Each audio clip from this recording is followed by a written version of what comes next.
नमस्कार दोस्तों, गार्गी क्लासेस पर आपका स्वागत है। डेट आज की 4 अक्टूबर 2021 और देख लेते हैं इंडियन एक्सप्रेस के इंपॉर्टेंट आर्टिकल्स जो अभी हम एडिटोरियल और आइडिया पेज से डिस्कस करेंगे। फर्स्ट आर्टिकल जो हम डिस्कस करेंगे वो रहेगा स्टेइंग द ग्रीन कोर्स, कि जिस तरीके से अभी नेचुरल गैस के प्राइसेस हाइक होते दिख रहे हैं, इसकी वजह से कंज्यूमर नेचुरल गैस की बजाय ऑयल या क्रूड ऑयल या फिर कोल की तरफ शिफ्ट कर रहा है। तो ऐसे में हम जो बात कर रहे हैं ग्रीन क्लाइमेट सिचुएशन या क्लाइमेट चेंज को ध्यान में रखते हुए ग्रीन इकोनॉमीज़ की तरफ शिफ्ट करना, तो क्या वाकई में ये ऑयल, क्रूड ऑयल और कोल, इनको हम बिल्कुल आउट कर पाएंगे? ये अपने आप में बहुत बड़ा सवाल है, इसी को एक्सप्लेन कर रहे हैं। बहुत अच्छा आर्टिकल है। दूसरा आर्टिकल हम देखेंगे यहाँ पर a leg up for space, कि जिस तरीके से प्राइवेटाइजेशन या प्राइवेट सेक्टर का कंट्रीब्यूशन स्पेस टेक्नोलॉजी में बढ़ता चला जा रहा है, उसके लिए अब इंडियन गवर्नमेंट को भी अपनी तरफ से कुछ ना कुछ करने की ज़रूरत है, नहीं तो इंडिया इसमें भी पिछड़ जाएगा। जानेंगे इस मुद्दे को। और इसके अलावा तीसरा आर्टिकल जो हम डिटेल में देखने वाले वो है काउंटिंग द किसान, कि वाकई में कितने किसान हैं इंडिया में और उनको किस तरीके से आप हेल्प प्रोवाइड कर सकते हो। बहुत ही अच्छा आर्टिकल है, एनालिसिस दिया हुआ है 2 रिपोर्ट्स का, और एक कंक्लूजन भी निकाला जा रहा है कि एक्चुअल में किस तरीके के किसान को कितनी हेल्प की ज़रूरत है और कैसे हेल्प हम कर सकते हैं। बहुत अच्छा आर्टिकल है। बाकी बचे हुए न्यूज़पेपर में एक बार नज़र डालेंगे। ओके, तो चलिए स्टार्ट करते हैं डिटेल में वीडियो को। फर्स्ट जो आर्टिकल है that is a leg up for space. देखो, इंडिया ने स्पेस प्रोग्राम उसी टाइम पे लॉन्च कर दिया था जब एक तरीके से आप कह सकते हो कोल्ड वॉर टाइम पे यूएसएसआर के बीच में होड़ थी, और आप देखते हो 1960s 70s में इंडिया का स्पेस प्रोग्राम शुरू होने की कगार पर था, और 80s आते आते तो हमने कंपटीशन में पार्टिसिपेट करना शुरू कर दिया। और फुल पोटेंशियल की बात की जाए, देखो एक तो होता है पार्टिसिपेशन, एक अपनी कैपेबिलिटीज़ को आप इम्प्रूव करते चले जाते हो टाइम के साथ में, पर सवाल ये है कि क्या इंडिया ने अपना फुल पोटेंशियल अचीव किया? तो इसके सवाल का आंसर मिलता है जी बिल्कुल भी नहीं।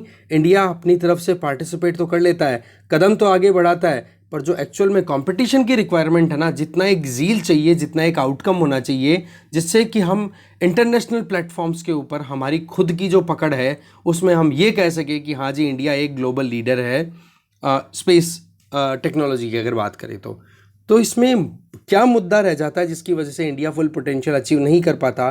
तो वो है कि गवर्नमेंट एंटरप्राइजेस के पास में प्रोग्राम की सारी कमांड रहना।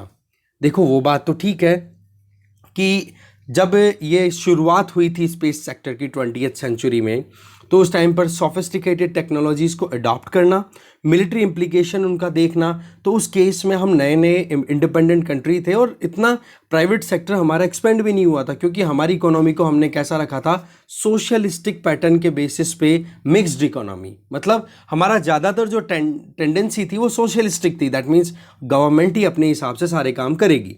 अब ये पॉइंट क्या था यहाँ पे कि अगर कोई भी ज़्यादा एडवांस टेक्नोलॉजी किसी भी प्राइवेट सेक्टर के हाथ लगती तो हमारे यहाँ पर इनइक्वालिटीज़ भी बहुत ज़्यादा थी और आज भी हैं, पर उन इनइक्वालिटीज़ के चलते वो मैनेज प्रॉपर नहीं हो पाती। तो ऐसे में गवर्नमेंट ने ही अपने हाथ में लिए इन प्रोग्राम्स को, और गवर्नमेंट ने ही अपनी मोनोपोली कंटिन्यू बनाई रखी, जिसको हम बोलते हैं स्टेट मोनोपोली स्पेस सेक्टर में। अब आप देखो 20th सेंचुरी की बात अलग थी, आज 21st सेंचुरी है, इसमें फ्री मार्केट इकोनॉमीज पर परफॉर्म कर रही है, और प्राइवेट सेक्टर का जिस तरीके से परफॉर्मेंस निकल के आ रहा है स्पेस सेक्टर में, उसको और ज़्यादा प्रमोशन की रिक्वायरमेंट है। मतलब अब सरकार को अपने जो कहते हैं ना कि अपने सारे पत्ते खोल देने चाहिए और प्राइवेट सेक्टर को भी आगे लेके आना चाहिए, जिससे कि डेवलपमेंटल एक्टिविटीज़ को हम और ज़्यादा प्रमोट कर सके। और साथ में जो एक प्रोपोजिशन है, दैट मीन्स एक प्रपोजल 21st सेंचुरी में कि वाकई में हम एक लिबरल इकोनॉमी के तौर पर उभरना चाहते हैं, तो इसके लिए टाइम आ चुका है। आज देखो स्पेस टेक्नोलॉजीज़ की बात करें तो कॉमर्शियल यूसेस के लिए कितना होता है। अभी आपने देखिए कि किस तरीके से अलग अलग, जैसे वो स्पेस एक्स लेके गया, स्पेस एक्स के अलावा पहले एक और कंपनी लेकर के गई थी अपनी क्रू मेंबर्स को, और फ्लाइट करवा करके स्पेस फ्लाइट करा करके लेकर के आए थे। 10-10 15-15 मिनट की उनकी फ़्लाइट रही थी। तो ओवरऑल पॉइंट क्या निकल के आ रहा है, कॉमर्शियल यूसेज में प्राइवेट सेक्टर का कितना पार्टिसिपेशन हो चुका है। आज अगर वर्ल्ड का जितना भी ये आउटर स्पेस इकोनॉमी की बात करें ना, ग्लोबल स्पेस इकोनॉमी की, वो है अराउंड 450 बिलियन डॉलर्स की, जो कि इसी दशक में 2030 के एंड तक है ना, 2030 एंड आएगा तब तक $1.5 ट्रिलियन के लगभग पहुंच जाएगा। $1.4 ट्रिलियन इकोनॉमी हो जाएगी ग्लोबली स्पेस की अगर बात करें। और इंडिया का कंट्रीब्यूशन कितना है इसमें? सिर्फ 2%। वजह वही मुद्दा कि अभी भी सरकारी जो दफ्तर हैं, सरकारी जो एंटरप्राइजेज हैं, वही यहाँ पर अपना पार्टिसिपेशन दे रहे हैं। तो ज़रूरत क्या है कि ग्लोबल इकोनॉमी में हम हमारा एक्सपेंशन दिखाएं, और जो मोनोपोली है डिपार्टमेंट ऑफ स्पेस की, इसको थोड़ा डाउन करने की ज़रूरत है। प्राइवेट सेक्टर को प्रमोशन की ज़रूरत है। वैसे तो करंट रिजीम देखो ये चीज़ें कर रहा है, पर डिपार्टमेंट ऑफ स्पेस है ना, अपनी तरफ से अपनी जो पकड़ बना रखी है ना, उसको बिल्कुल भी नहीं छोड़ना चाह रही। एक पैटर्नलिस्टिक, मतलब माता पिता जिस तरीके से कंट्रोल बना करके चलना चाहते हैं अपने बच्चों पे, बोलो उस तरीके से अपनी पकड़ बना करके रख रहा है डिपार्टमेंट ऑफ स्पेस। तो इंडिया को क्या ज़रूरत है कि एक ऐसा स्पेस लेजिस्लेशन लाया जाए जिससे कि एक सस्टेनेबल, मतलब कंटिन्यूअस मैनर में काम करना पॉसिबल हो स्पेस कॉमर्स में प्राइवेट सेक्टर के द्वारा। ठीक है, तो ऐसे में ये एक पॉइंट निकल के आ रहा है। इसके अलावा दिल्ली की बात करें तो एक सेंसिबल रेगुलेटरी फ्रेमवर्क लाया जाए। सेंसिबल का मतलब ये हो गया कि रेगुलेशन भी हो तो प्राइवेट सेक्टर की पार्टिसिपेशन या उनकी परफॉर्मेंस के ऊपर वो परेशानी का कारण ना बन जाए। ठीक है, कि एक तो आप एकदम बिल्कुल ही उनको पकड़ करके रखो, उनको ऑप्शन ही ना दो एक्सपेंड करने के हिसाब से, कुछ भी नया करे तो आप अपने रूल्स इम्पोज कर दो, या उस जो रेगुलेटरी फ्रेमवर्क आप ला रहे हो उसकी वजह से प्रॉब्लम क्रिएट होने लग जाए। दूसरी तरफ ये भी ध्यान रखना है कि कहीं प्राइवेट सेक्टर इस फ्री मार्केट बेसिस पे स्पेस इकोनॉमी को हम एक्सपेंड कर रहे हैं तो उसका कहीं मिसयूज करके हमें परेशान ना कर दे, या स्टेट को या इंडिया के आइडिया को वायलेट ना कर दे। तो उस केस में एक सेंसिबल रेगुलेटरी फ्रेमवर्क आना चाहिए जो बैलेंस बनाए, क्योंकि कॉमर्शियल डायनामिक्स लगातार बढ़ती चेंज हो रही है आउटर स्पेस की। आज एक एग्जांपल लो छोटा सा, कि जब टेलीकॉम सेक्टर शुरू हुआ था तो उस टाइम पर सबसे इंपॉर्टेंट रोल किसका था? सबसे इंपॉर्टेंट रोल था सैटेलाइट्स का। और आज भी सैटेलाइट्स का कितना रोल आप समझ सकते हो। तो इसलिए कॉमर्शियल पर्पसेस में जब हम सैटेलाइट्स की बात ऑलरेडी कर चुके हैं और वेस्टर्न कंपनीज ने इस पूरे मार्केट को कैप्चर करने की अपनी प्लान भी बना ली है। चाइना अपना स्पेस सिल्क रोड बना रहा है जिसमें टारगेट है कि लो अर्थ ऑर्बिट सैटेलाइट्स को लॉन्च करके और फिर बाद में इंटरनेट कनेक्टिविटी प्रोवाइड करेगा। तो वो लोग इतना आगे की सोच के चल रहे हैं, चाइना या वेस्टर्न कंट्रीज की अगर बात करें, तो हम क्यों फिर बैकफिट पे रहें?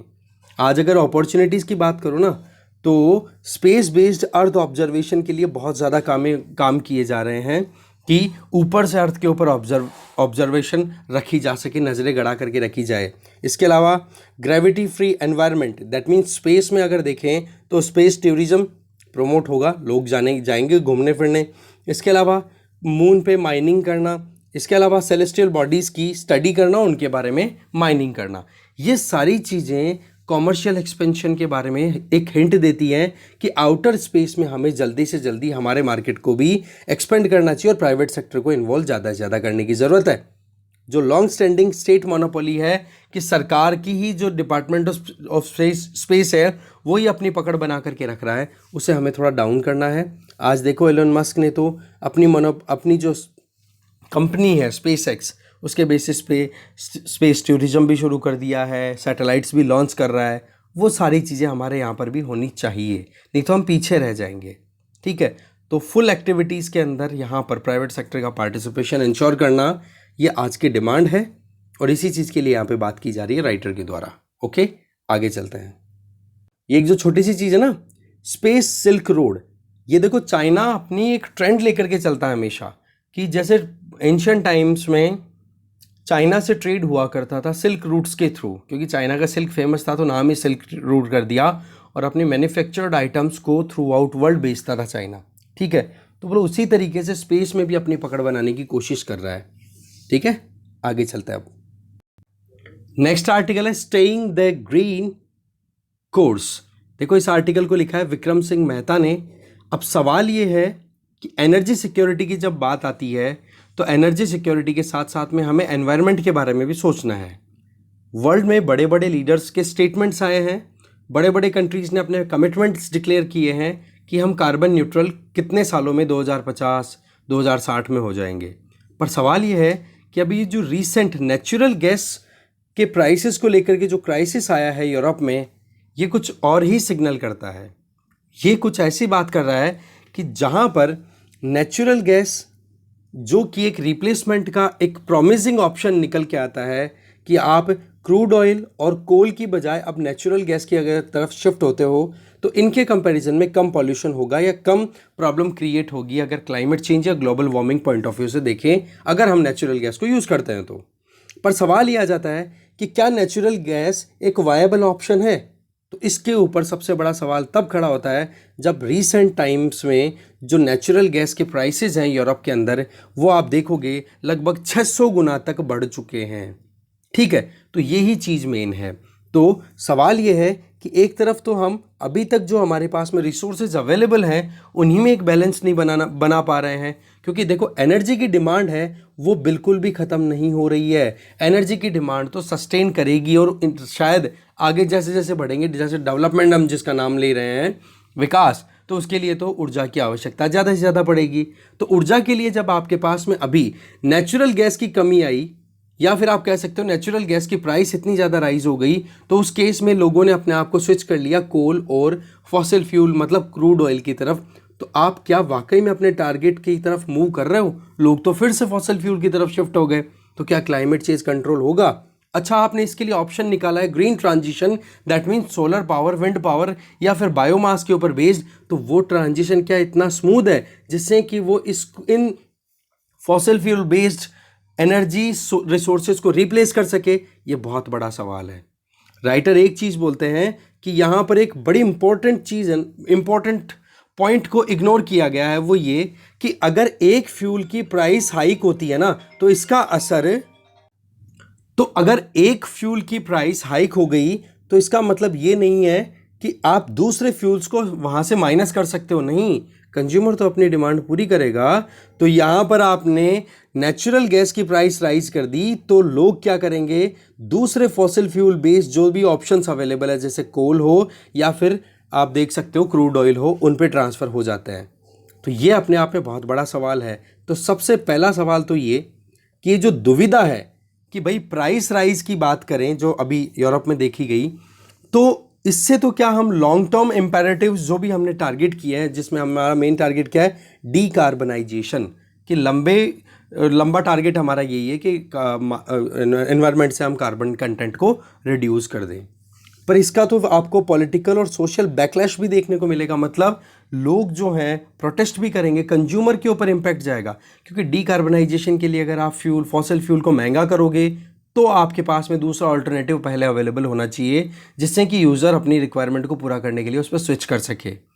एक तरफ तो आपने प्राइस राइज भी कर दी और दूसरी तरफ ऑल्टरनेटिव्स भी नहीं है, तो क्या होगा जी, सोशल पॉलिटिकल बैकलैश। COP26 में देखो ग्लासगो में अभी मीटिंग होने वाली है और इस डिलेमा पर इस जवाब पर फोकस करना ज़रूरी है कि एक तरफ एनर्जी सिक्योरिटी और दूसरी तरफ एनवायरमेंटल सिक्योरिटी, दोनों में आप कैसे बैलेंस बनाओगे। और ये जो अभी यूरोप वाला नेचुरल गैस का जो सीन है, 600% जो राइज हुई है, वो यहाँ पर आप देख सकते हो कि 12 महीने पहले यूरोप के अंदर 4 MMBTU, ये नेचुरल गैस की क्वांटिटी मेजर करने की यूनिट है, कि $4 लगते थे 1 MMBTU यूनिट के ऊपर परचेजिंग में, जो कि आज बढ़कर के 25 MMBTU पर MMBTU $25 लगने लग गए हैं। तो ये राइज आप देख सकते हो एक साल के अंदर कितना हो गया। इसका मतलब क्या हो गया कि फ्यूल की या तो शॉर्टेज है और या फिर सरकारें जो हैं वो महंगाई बढ़ा करके और लोगों को मजबूर करना चाहती हैं कि जी आप रिन्यूएबल एनर्जी की तरफ ट्रांसफ़र हो जाओ। पर क्या रिन्यूएबल एनर्जी के ऑप्शन आपके पास में अवेलेबल है? रिन्यूएबल एनर्जी के लिए भी चैलेंजेस हैं, आगे देखेंगे हम अभी आगे। इसके बाद में क्या किया लोगों ने, फिर ऑयल और कोल पे ट्रांसफ़र हो गए। तो ऐसे में आप देख सकते हो कि क्रूड ऑयल प्राइसेस भी, एक का प्राइस राइज हुआ गैस का तो शिफ्ट हो गए ऑयल पे, तो ऑयल की प्राइसेस भी राइज हो गई। अब देखो इक्वेशन जो बनती है ना हमेशा, कभी किसी भी प्रोडक्ट या कमोडिटी की प्राइस राइज हो रही है या फॉल हो रही है, तो इसमें 3 चीज़ें बड़ी इंपॉर्टेंट रोल प्ले करती है। एक तो हो जाती है डिमांड, दूसरी होती है सप्लाई और तीसरी होती है जियोपॉलिटिक्स। क्योंकि हमारी जो एनर्जी डिपेंडेंसी है ना, वो क्या है, इंटरनेशनल है। चाहे यूरोपियन कंट्रीज़ की बात करो तो वो भी दूसरे देशों से अपनी रिक्वायरमेंट्स को इंपोर्ट करके पूरी करते हैं, या फिर इंडिया की बात करें तो हम भी बहुत कुछ इंपोर्ट किया करते हैं। तो ऐसे में ज़रूरत क्या है कि इन तीनों सिचुएशन को हमें आज के इस ग्लोबल इकोनॉमिक सिनेरियो में समझना होगा। सबसे पहली बात करते हैं डिमांड साइड में। आज इकोनॉमिक रिकवरी देखो ग्लोबल, कितनी ज़्यादा फिर से इकोनॉमिक एक्टिविटीज़ बढ़ गई तो अचानक से डिमांड बढ़ गई, और डिमांड बढ़ने के चलते वहाँ पर गैस की वही बात, सप्लाई आपने रख दी लॉकडाउन जैसी और डिमांड हो गई अचानक से ओपन इकोनॉमी जैसी, तो क्या होगा जी, महंगाई बढ़ेगी कि नहीं, एक वजह। दूसरी डिमांड की वजह क्या है कि देखो हाइड्रो पावर की जो डिमांड थी, देखो ब्राज़ील और चाइना में ड्रॉट्स पड़े हैं, बरसात अच्छे से नहीं हुई है, और जब बारिश अच्छे से नहीं होगी तो स्ट्रीम्स में पानी नहीं होगा, स्ट्रीम्स में पानी नहीं होगा तो हाइड्रो इलेक्ट्रिसिटी आप कैसे प्रोड्यूस करोगे, और हाइड्रो इलेक्ट्रिसिटी अगर आपने प्रोड्यूस नहीं की तो मजबूरन आप किस पे शिफ्ट होगे, वही फॉसिल फ्यूल। एक ये मुद्दा आ गया। इसके अलावा जो विंड पावर है उसमें भी रिडक्शन देखने को मिला। इसके पीछे वजह क्या है, नॉर्थ सी का मतलब नॉर्थर्न यूरोपियन रीजन की हम बात कर रहे हैं, वहां पर विंड कंडीशन फेवरेबल नहीं रही, तो वहां पर रिन्यूएबल एनर्जी का प्रोडक्शन भी नहीं रहा। इसके अलावा न्यूक्लियर रिएक्टर्स हैं वो यूरोप में इतना अच्छा खासा परफॉर्म नहीं कर रहे हैं, तो वो इलेक्ट्रिसिटी प्रोड्यूस नहीं हुई। और रही सही में यूएस, यूरोप और चाइना जैसे कंट्रीज में हीट वेव का आना, और वहाँ पर फिर कूलिंग की डिमांड के चलते एनर्जी और ज़्यादा कंज्यूम होना, तो ये थी डिमांड साइड प्रॉब्लम। दूसरी आ जाती है that is supply side problem. Supply side के अंदर कुछ तो इकोनॉमिक ब्लॉकर्स हैं और एक जियोपॉलिटिकल बॉटलनेक है। दैट मीन्स तीन तो ऐसी वजह हैं जो कि इकोनॉमिकली हम कंसिडर कर सकते हैं कि हाँ जिसकी वजह से सप्लाई में प्रॉब्लम आई है, और दूसरी है जियोपॉलिटिकल, वो जानेंगे। देखो इकोनॉमिक ब्लॉकर्स की बात करें तो टेक्सास की बात करें, टेक्सास का मतलब हो गया आप यूएसए की बात कर रहे हो, वहाँ पर फरवरी 2021 में एक कोल्ड वेव आती है और वहाँ की जितनी भी जो लिक्विड नेचुरल गैस पाइपलाइंस थी वो बिल्कुल फ्रीज हो जाती हैं, जम जाती हैं। प्रॉब्लम क्या हो गई, जम गई तो गैस सप्लाई वहाँ पर रुक जाती है। फिर उसके लिए एक स्टार्टअप और मेंटेनेंस वर्क, मतलब एक स्टार्टअप डाला जाता है मेंटेनेंस वर्क के लिए, वो शुरू तो होना था 2020 में, पर प्रॉब्लम क्या आ गई, कोविड-19 की वजह से वहाँ पे बिल्कुल चौक हो गया सिस्टम। पॉइंट क्या हुआ कि यहाँ पे ये पाइपलाइन का फ्रीज करना और इससे यूएसए के अंदर जो डिमांड थी लिक्विड नेचुरल गैस की वो एकदम से फुलफिल नहीं हो पाई। इसके अलावा प्रोडक्शन है वो डिक्लाइन हो गया, मेनली कहाँ पर, नेदरलैंड्स में एक बहुत बड़ा फील्ड है, giant field, that is Groningen field. Netherlands Europe, north western Europe में लोकेटेड है, वहाँ से, तो वहाँ से भी अगर नेचुरल गैस प्रोड्यूस नहीं हुई तो उसकी सप्लाई कहाँ से हुई, सप्लाई साइड प्रॉब्लम है। इसके आगे अगर देखें तो आप आगे देखो कि यूएस में एलएनजी कार्गोज हैं वो आप देख सकते हो यूरोप की तरफ गए और ज़्यादातर एशिया की तरफ चले गए। पॉइंट यहाँ पर क्या आ रहा है कि सप्लाई जो है वो डाइवर्ट कर दी गई यूएसए से और मेनली पहुँच गए एशिया की तरफ, या फिर लो इन्वेंट्री, या फिर आप कह सकते हो जो गरीब देश हैं उनकी तरफ। तो ऐसे में यूरोप की तरफ से जो यूरोप को जो सप्लाई जानी थी एलएनजी की वो सप्लाई किधर डाइवर्ट हो गई, एशिया और इधर। तो इसकी वजह से भी क्या प्रॉब्लम आ गई कि यूरोप में सप्लाई प्रॉपर नहीं हो पाई। तो ये मुद्दे तो थे, क्या है, ये इकोनॉमिकल इश्यूज थे कि हाँ भाई यूरोप से क्यों डाइवर्ट किया आपने एशिया की तरफ, क्योंकि जी एशिया से ज़्यादा पैसा आ रहा था यूएस को, तो इसलिए एलएनजी को उसने ट्रांसफ़र करना शुरू कर दिया किसकी तरफ, एशियन कंट्रीज़ की तरफ। अब मुद्दा आ जाता है geopolitical stumbling. That means geopolitically क्या इशू था जिसकी वजह से ये मिस्टेक होती चली जा रही है, और वो है रशियन मिस्टेक। देखो आज यूरोप की जितनी भी गैस की रिक्वायरमेंट है ना उसका 40% रशिया पूरा करता है, जबकि यूरोप की जितनी रिक्वायरमेंट है ना गैस की, इस नेचुरल गैस की, वो बहुत हद तक रशिया अकेला फुलफिल कर सकता है। पर 2014 क्रीमिया का रशिया के द्वारा एनेक्सेशन यूक्रेन से, और फिर उसके बाद में western countries including Europe and USA, इन्होंने सैंक्शन लगा दिए रशिया पे, और सैंक्शन का रिजल्ट ये रहा कि रशिया बिल्कुल हो गया नाराज। एक पॉइंट। दूसरा पॉइंट क्या है कि एक नॉर्ड स्ट्रीम 2 गैस पाइपलाइन जो कि रशिया से जर्मनी के बीच में काम चल रहा है, या फिर आप कह सकते हो उसका अंडर कंसिडरेशन है, और उसको अप्रूवल ना मिलना, ये 1230 किलोमीटर की पाइपलाइन डाली जा रही है रशिया से जर्मनी के बीच में। पर यूएस ने ऑब्जेक्ट कर दिया, बोला रशिया जो है वो डेमोक्रेटिक वैल्यूज़ को बिल्कुल ख़त्म करना चाह रहा है, लिबरल इकोनॉमीज़ को प्रमोट नहीं होने देना चाहता। तो ऐसे में यूरोप ने भी अपने दरवाजे बंद करने की कोशिश करी। क्या हो गया, रशिया ने अपनी तरफ से जो मौका था, जो गैस पाइपलाइन स्टैब्लिश होनी थी, उसके अप्रूवल को वेट करते करते अब रशिया ने उस चीज़ को इग्नोर करना ही शुरू कर दिया। तो ये हो गया सारा का सारा डिमांड एंड सप्लाई इम्बैलेंस, कि एक तरफ तो डिमांड राइज हो गई, दूसरी तरफ सप्लाई प्रॉपर नहीं हो रही है, और सप्लाई में भी हमने देखे इकोनॉमिक इश्यूज भी थे तो जियोपॉलिटिकल इश्यूज भी थे। तो ये था सारा सिचुएशन कि जब नेचुरल गैस मार्केट में इतना ज़्यादा थोड़ा वॉलेटिलिटी आती है तो इसका असर चारों तरफ देखने को मिलता है। जैसे कि सिंपल सी बात कि आज गैस बढ़ गई तो गैस से आप क्या किस पे शिफ्ट होगे, मजबूरन आपको कोल पे या फिर क्रूड ऑयल पे जाना पड़ेगा। अभी तक तो क्या सोचा जा रहा था कि बोला गैस के रिजर्वॉयर्स की कमी नहीं है, कोई प्रॉब्लम नहीं आएगी, सप्लाई सोर्सेज भी अच्छे हैं, डेस्टिनेशन की डिमांड है वो भी फिक्स हो रही है और प्राइस में भी ज़्यादा वॉलेटिलिटी नहीं आएगी नेचुरल गैस के अंदर, क्योंकि एग्रीमेंट जो है वो लॉन्ग टर्म होंगे इसके अंदर।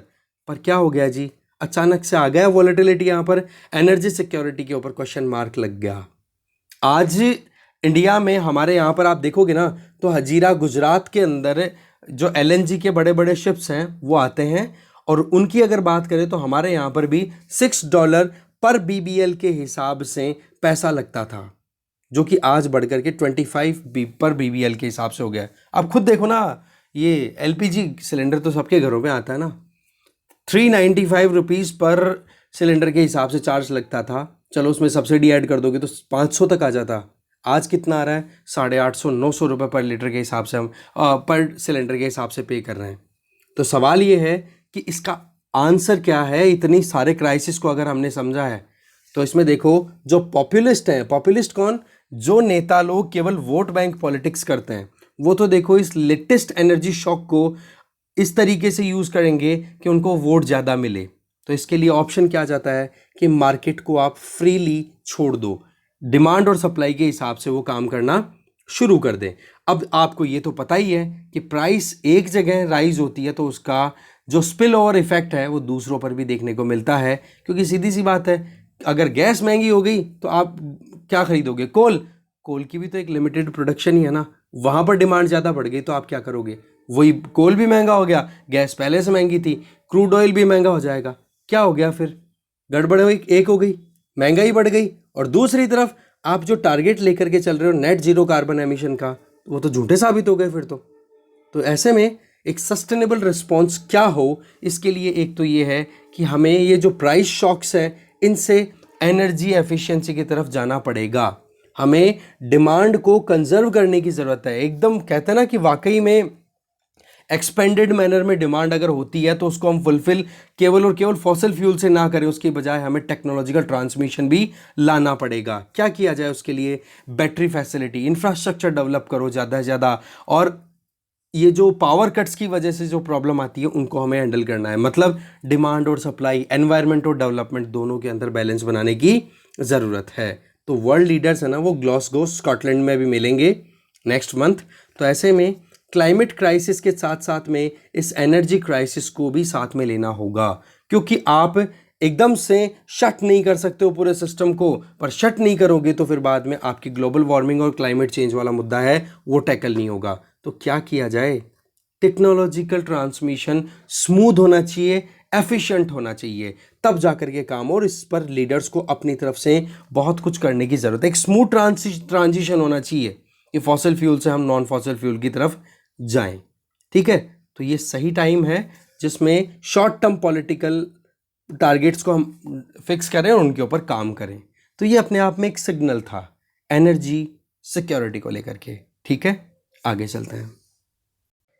नेक्स्ट आर्टिकल है काउंटिंग द किसान। देखो आर्टिकल को लिखा है हरीश दामोदरन एंड समृद्धि अग्रवाल ने। यहाँ पर दो डिटेल्स को एनालाइज किया जा रहा है, वो डिटेल क्या क्या है वो देखते हैं। नंबर 1, एग्रीकल्चर सेंसस जो कि हर 5 साल के अंदर कंडक्ट कराई जाती है।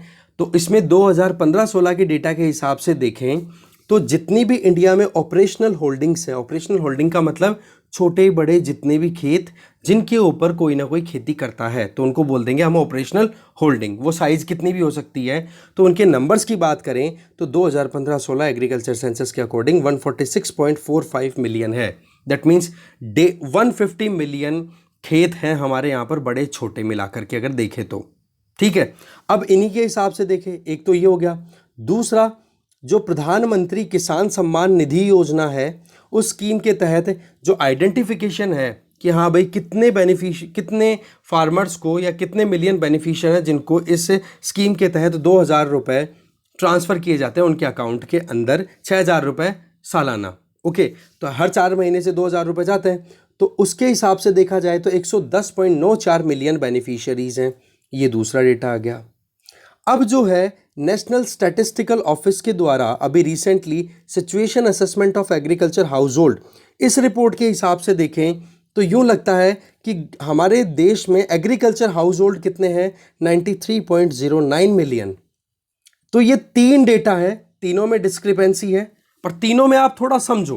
पहला तो क्या, ऑपरेशनल होल्डिंग, खेतों के ऊपर ध्यान दिया जा रहा है। दूसरा, किसान कितने हैं जिनको फायदा मिलना चाहिए और उसके अंदर खेत का ही कंसिडरेशन है, ये ध्यान रखा जा रहा है। और तीसरा, खेती पर आधारित कितने परिवार हैं। समझ गए होंगे, एक तो जमीन की बात कर रहे हो और एक आप परिवारों की काउंटिंग की बात कर रहे हो। तो ये जो डेटा डिस्क्रिपेंसी है ये किसकी वजह से है, मेथोडोलॉजी की वजह से।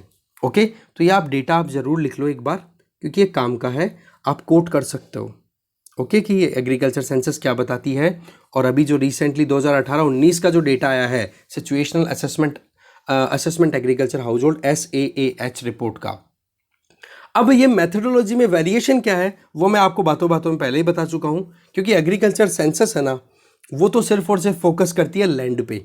अब लैंड चाहे कितनी ही बड़ी हो कितनी ही छोटी हो, बस काउंटिंग करेगी वो तो, ठीक है। या फिर एक बड़ी सारी जमीन है, इस पे एक बड़े एरिया में तो आप नॉन एग्रीकल्चरल एक्टिविटी करते हो, पर एक छोटे से एरिया में भी आपने खेती कर ली ना, तो भी उसको एग्रीकल्चर एंड कंसिडर कर लिया जाएगा। अब कौन कल्टीवेट करता है कौन नहीं करता कोई मैटर नहीं करता। तो ये तो हो गई तुम्हारी एग्रीकल्चर सेंसस करने की मेथड। अब दूसरा आ गया SAAH, जो situational assessment of agriculture house hold report. इसके हिसाब से देखा जाए ना तो इसमें यह देखा जाता है कि हाउस होल्ड्स की बात कर रहे हो, मतलब घरों की बात कर रहे हो जो खेती करते हैं। अब एक घर के अंदर एक बंदा तो कहीं दूसरी जगह खेती करेगा और दूसरा बंदा कहीं दूसरे खेत के अंदर जाके खेती करेगा। तो ऐसे तो लैंड तो दो हो गई, पर हाउस होल्ड कितने हुए, क्योंकि दोनों की किचन एक ही है। तो ऐसे में क्या हो गया कि वो हो गए एक तरीके से हाउस होल्ड की काउंटिंग आप करोगे, खेतों को आप कंसिडर नहीं कर रहे हो। यहां पर आप केवल देख रहे हो कि जी इनकम जो है घर की वो खेती से आ रही है या नहीं। तो दोनों में क्लियर हो गया, एग्रीकल्चर सेंसस जो है वो लैंड पे फोकस करेगा और जो आपका हाउस होल्ड जो रिपोर्ट है, ठीक है, NSO की, वो है किस पे, परिवार पे ध्यान दे रही है। तो इस डिस्क्रिपेंसी को आपने क्लियर कर लिया। अब आगे राइटर बता रहे हैं कि एग्रीकल्चर हाउस होल्ड मेनली किसको हम मानेंगे।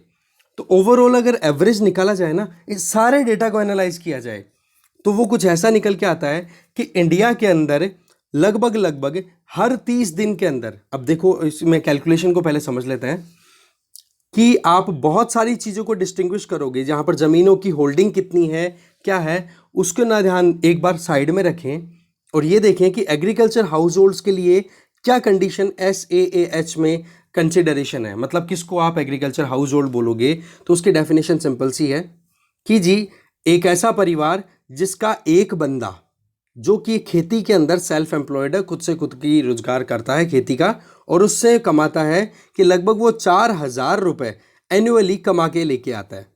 ठीक है, कम से कम 4,000 रुपये उनकी सालाना इनकम। ये मुझे 4,000 रुपये सालाना की बजाय आप एक बार कमेंट बॉक्स में बताओ, ये मंथली होना चाहिए जहाँ तक मुझे ध्यान आ रहा है। ठीक है, कि 4,000 रुपये कम से कम उनके घर के अंदर इनकम आ रही है खेती के बेस पे, तो उसको आप क्या बोल दोगे, एग्रीकल्चर हाउस होल्ड। इसमें आप जो सेल्फ एम्प्लॉयमेंट है ये किस बेसिस पे चेक करोगे कि जी आप जब सर्वे कर रहे हो उसके जस्ट पहले के 30 दिन को वो बंदा या उस फैमिली को जिसको आप एग्रीकल्चर हाउस होल्ड बोल रहे हो, वो उस घर में से कोई भी एक बंदा क्या किसी खेती से रिलेटेड काम में इन्वॉल्व था या नहीं। अगर था तो आप उसको एग्रीकल्चर हाउस होल्ड कंसिडर कर दोगे। ये हो गया आपका मेथडोलॉजी कि कैसे हम एक एग्रीकल्चर हाउस होल्ड को एग्रीकल्चर हाउस होल्ड बोलेंगे। तो ओवरऑल यहां से क्या निकल के आ रहा है कि SAAH फिगर तो ये बोलता है कि 93.09 मिलियन जो है वो एग्रीकल्चर हाउस होल्ड है। ठीक है, ये अपने आप में अपर लिमिट है। या फिर आप देख सकते हो कि दूसरा सेगमेंट है कि वो आप खेतों के हिसाब से देखा जाए, जिसको हम एग्रीकल्चर सेंसस के हिसाब से देखें, तो लगभग 150 मिलियन एग्रीकल्चर हाउस होल्ड है। ठीक है, अब एक तरफ तो 150 मिलियन हो रहा है, एक तरफ 93.09 मिलियन हो रहा है। तो इन दोनों का कंक्लूजन क्या निकल के आ रहा है, इसका कंक्लूजन इतना निकल के आ रहा है कि जब सर्वे किया गया और उसमें देखा ना कि फुल टाइम या रेगुलर जो इनकम है एक हाउस होल्ड की वो किस हिसाब से होती है, और उसमें यह देखा जाता है कि कम से कम जितनी भी इनकम हो, मतलब मान लो एक परिवार के अंदर महीने का 5,000 रुपये, 10,000 रुपये समथिंग इनकम है, या 50,000 रुपये इनकम है। उस 50,000 रुपये इनकम में से कम 50% इनकम अगर एग्रीकल्चरल एक्टिविटीज से होती है तो आप उसको क्या बोलोगे, फुल टाइम या रेगुलर एग्रीकल्चर हाउस होल्ड। और यही तरीका सही है कि भाई खेती से आपके इनकम ज़्यादा आ रही है तो आप कहोगे कि हाँ हम एग्रीकल्चर हाउस होल्ड हैं। और पता पड़ा कि इनकम तो 50,000 रुपये पर मंथ है, पर उसकी इनकम की वजह कोई सैलरी है या कोई दूसरा आपने कोई बिजनेस सेटल कर रखा है, उससे इनकम हो रही है, तो क्या वो एग्रीकल्चर हाउस होल्ड होगा? बिल्कुल भी नहीं। ये ऊपर वाली कैटेगरी को हम कंसिडर करते हैं। अच्छा, एक चीज़ और कि ये जो सिचुएशनल असेसमेंट किया गया तो इसमें स्टेट वाइज एनालिसिस किया। इसके अलावा राइटर ये बता रहे हैं कि हमने नॉन फार्म इनकम के अंदर तो इंक्लूड किया, जैसे वेजेज हैं, बिजनेस है, ज़मीन को किसी को लीज दे दिया उसका किराया आ गया, या फिर कोई रेमिटेंस, कोई भी माइग्रेंट गया हुआ है वो पैसे भेज रहा है घर पे, तो ये तो हो गई non farm income. Farm income में इन्होंने इंक्लूड किया जो क्रॉप की प्रोडक्शन है या एनिमल हस्बेंड्री जो भी करते हैं वो उसको इंक्लूड करते हैं। तो ऐसे में फुल टाइम रेगुलर फार्मर किसको बोला गया? जिसकी टोटल इनकम का 50% या उससे ज़्यादा इनकम जो है वो केवल और केवल एग्रीकल्चरल एक्टिविटी या फार्म एक्टिविटी से आता हो। अब यहां पर ये चीज जब क्लियर हो गई ना कि हम एग्रेरियन हाउस होल्ड किसको बोल रहे हैं, जिसकी इनकम 50% एग्रीकल्चर रिलेटेड एक्टिविटीज से आती है, उसको हम फार्म एग्रीकल्चर हाउस होल्ड बोल रहे हैं, तो यहां पर क्लियरिटी आना शुरू हो जाती है। वो क्या? देखो, फुल टाइम या रेगुलर फार्मर्स की बात करें और स्टेट वाइज देखें तो राइटर यहां पर आंध्र प्रदेश का एग्जाम्पल ले रहे हैं। तो इनका ये कहना है कि आंध्र प्रदेश में एग्रीकल्चर हाउस होल्ड का मतलब समझ गए ना, कि कम से कम एक परिवार का एक बंदा जो कि एग्रीकल्चर से अपनी लाइवलीहुड अर्न करता है और कम से कम महीने के, अब यहाँ पे साल लिखा हुआ है, मेरे हिसाब से महीना होना चाहिए, महीने के 4,000 रुपये वो कमा करके लेके आता है एग्रीकल्चर से। ओके, उसको आप एग्रीकल्चर हाउस होल्ड बोलोगे। तो ऐसे फिगर में आंध्र प्रदेश में निकल के आते हैं कि ऐसे हाउस होल्ड आंध्र प्रदेश में है 31.59 लाख। पर सवाल यह है कि उनमें से फुल्ली इनकम मतलब 50% से ज़्यादा जो इनकम है फार्मिंग से आए, ऐसे कितने हाउस होल्ड हैं? तो डेटा निकल के आता है 7.46 लाख। इसका मतलब कि जितने एग्रीकल्चर हाउस होल्ड कंसिडर आप कर रहे हो उनमें से केवल 23.6% ही ऐसे फार्मर्स हैं जिनकी इनकम एग्रीकल्चर से आती है। कितनी? उनके घर की टोटल इनकम की 50% से ज़्यादा। इसका मतलब ये हो गया कि जो सीरियस फार्मर्स हैं या फुल टाइम फार्मर्स हैं वो तो आंध्र प्रदेश में जितना फिगर आपने देख रखा है उस फिगर का केवल 23.6% ही है। क्या चीज़ क्लियर हो रही है? क्लियर ये हो के आ रहा है कि हमारे यहाँ पर 36 मिलियन से थोड़ा ज़्यादा, या मान लो 40 मिलियन, इंडिया की बात हो रही है अब ये, कि केवल 40 मिलियन ही ऐसे फार्मर्स हैं जिनकी टोटल इनकम का हिस्सा 50% से ज़्यादा, मतलब टोटल इनकम का हिस्सा अगर एग्रीकल्चर से देखें तो 50% से ज़्यादा है। तो ये हो गए सीरियस फार्मर्स। अगर एग्रीकल्चर की बात की जाए ना तो इनके ऊपर फोकस करना चाहिए। अब बच गया तो दूसरा फिगर। अब उस दूसरे फिगर की बात करते हैं। आपको ये चीज़ समझ में आनी चाहिए अच्छे से कि इंडिया में 40 मिलियन ऐसे फार्मर्स हैं जिनकी रोजी रोटी एग्रीकल्चर बेस्ड चल रही है। 40 मिलियन लोग ही हैं ऐसे, 40 मिलियन हाउस होल्ड ही हैं। तो बचे हुए हाउस होल्ड कौन? बचे हुए हाउस होल्ड है, उनका फिगर देखो 100 to 150 मिलियन। तो उनका हम कैसे करें? इसके लिए अब क्या किया जाए? तो इसके लिए केवल और केवल एक एग्रीकल्चर पॉलिसी आप लेकर के आ जाओगे? नहीं, हमें जो बचे हुए नॉन सीरियस फार्मर्स हैं या नॉन फुल टाइम एग्रीकल्चरिस्ट हैं उनके लिए हमें अलग से प्लान करने की ज़रूरत है। तो ये चीज़ अगर आपको समझ में आ गई तो आगे हम सजेशन अब डिस्कस करते हैं। तो अब आप एक चीज़ बताओ कि गवर्नमेंट अगर मिनिमम सपोर्ट प्राइस दे, गवर्नमेंट अगर प्रोक्योर करे, एग्रीकल्चर मार्केट्स में रिफॉर्म लेकर के आए, फर्टिलाइजर सब्सिडी दे दे, इलेक्ट्रिसिटी सब्सिडी दे दे, तो इसका एक्चुअल में फ़ायदा किसको होगा जी? इन 40 मिलियन फैमिलीज को ही होगा। बची हुई फैमिलीज का क्या? हमने फिगर क्या देखा था? 93.6 मिलियन फैमिलीज हैं जो एग्रीकल्चर हाउस होल्ड जिनको कंसिडर किया हुआ है। तो बचे हुए 50 मिलियन लोगों का क्या, फैमिलीज का क्या? तो इसका तरीका क्या बनता है कि हमें थोड़ा सोच समझ करके आगे ट्रेड करने की ज़रूरत है। हमें रिकॉग्निशन जब पता पड़ गया है तो अब क्या किया जाए कि फुल टाइम और रेगुलर फार्मर्स जो है ना उनको तो देखो आप फैसिलिटेट करो एग्रीकल्चर पॉलिसी के बेसिस पे, और जो फार्मर्स या जिनको हम एग्रीकल्चर हाउस होल्ड बोल रहे हैं, पर उनकी इनकम जो है वो जितनी इनकम उनकी मंथली है, उनकी इनकम में से अगर देखा जाए तो 50% से ज़्यादा इनकम नॉन फार्म एक्टिविटी से आ रही है, तो उनके लिए हमें दूसरी पॉलिसीज तैयार करनी पड़ेगी। एक तो पॉइंट ये।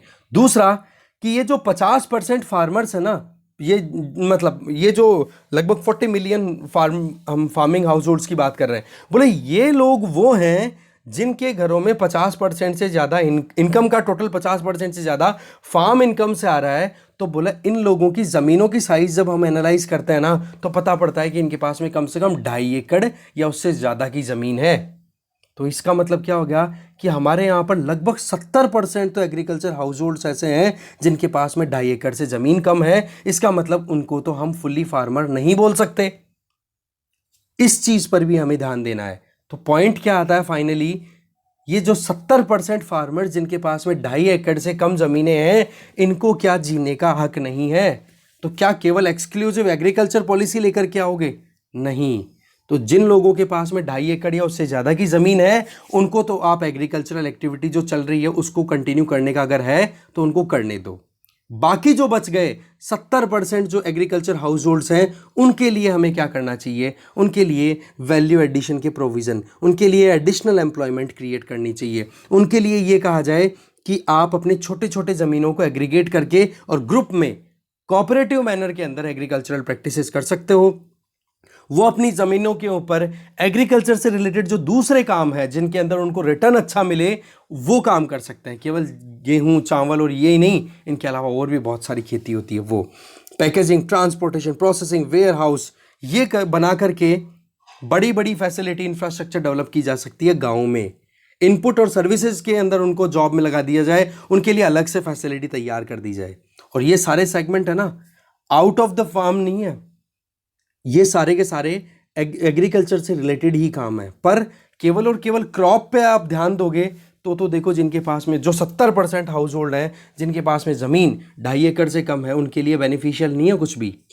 तो ये चीज़ बहुत ही शानदार थी कि एग्रीकल्चर से रिलेटेड इतनी डेप्थ एनालिसिस से हमें क्या पता पड़ रहा है कि किसको तो ज़रूरत है एक्सक्लूसिव एग्रीकल्चर पॉलिसी की, जिसमें हमें एमएसपी भी दो, सब्सिडी भी दो, फर्टिलाइज़र भी दो, और किसके हमें एग्रीकल्चर से एसोसिएटेड जो दूसरे काम हैं उनके अंदर उनको हम ला सकते हैं, जिससे कि उनकी रोजी रोटी जो है वो बनी रहे। क्यों? क्योंकि उनके पास में ज़मीनें क्या है, 2.5 एकड़ से कम। और 2.5 एकड़ से ज़मीन अगर कम है तो ये स्टडी क्या बोलती है कि उनकी टोटल इनकम जो है मंथली, उसमें एग्रीकल्चर से 50% से ज़्यादा इनकम नहीं होती, 50% से कम ही है। तो इसका मतलब वो फुली एग्रीकल्चरिस्ट फैमिलीज़ कंसिडर करने योग्य नहीं है। उनको आप अलग ट्रीटमेंट दो। उनको आप कहते हैं ना कि जिसके पास में 10 लाख रुपए उसको भी आप वैसे ट्रीट कर रहे हो, जिसके पास में 10,000 उसको भी वैसे ट्रीट कर रहे हो। दोनों का ट्रीटमेंट डिफरेंट होना चाहिए। जो वीक है उनको अपलिफ्ट करने के लिए हमें अलग से सिस्टम रहना होगा। तो इसके लिए एग्रीकल्चर पॉलिसी सबके लिए बनाओ, वो ज़रूरी नहीं है।